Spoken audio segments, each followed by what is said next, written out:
अस्सलाम वालेकुम वीवर्स, कैसे हैं आप सब और कैसे गुज़र रहे हैं आप लोगों के रोज़े।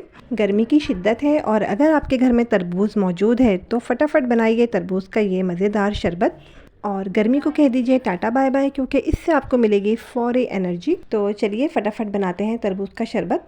लेकिन उससे पहले वीडियो को लाइक कीजिए, चैनल को सब्सक्राइब कीजिए और एक प्यारा सा कमेंट कीजिए ताकि नेक्स्ट वीडियो के लिए मुझे भी ढेर सारी एनर्जी मिल सके। और बहुत शुक्रिया मेरे उन फ्रेंड्स का जो अब तक सब्सक्राइब कर चुके हैं और उनके प्यारे प्यारे मैसेजेस पढ़ के मुझे बहुत अच्छा लगता है। तो एक बार फिर दिल से मैं उनकी बहुत शुक्रगुजार हूँ। तो चलिए अब बढ़ते हैं रेसिपी की जानिब। तरबूज़ ख़रीदते वक्त इस बात का ध्यान ज़रूर रखना चाहिए कि तरबूज़ बिल्कुल फ़्रेश हो, बिल्कुल भी गला हुआ ना हो।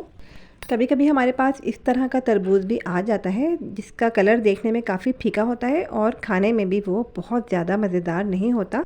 तो इस तरह का तरबूज़ हम शरबत बनाने के लिए इस्तेमाल कर सकते हैं। लेकिन अगर बिल्कुल रेड कलर का बहुत ही फ्रेश तरबूज़ मिल जाए तो फिर तो मज़ा ही आ जाता है। तो देखिए फ्रेंड्स, सबसे पहले हमने तरबूज़ को काट लिया है।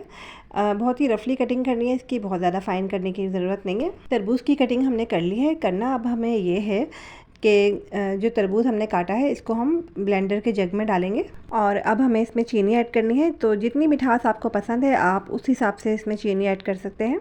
और अब हमें इसमें 2 गिलास पानी ऐड करना है। पानी की क्वांटिटी भी आप अपनी चॉइस के हिसाब से कम या ज़्यादा कर सकते हैं। अब हमें इसमें रेड सिरप ऐड करना है। तो हम पाकिस्तानी फैमिलीज़ में ज़्यादातर जामे शीरी या फिर रूह अफ़ज़ा ही इस्तेमाल किया जाता है।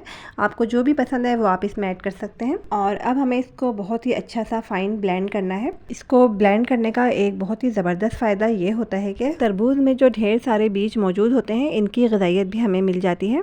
और ब्लेंड होने के बाद तरबूज़ के बीजों का जो छिलका होता है वो बिल्कुल नीचे बैठ जाता है, जिसे हम बहुत ही आसानी से शरबत से अलग कर सकते हैं।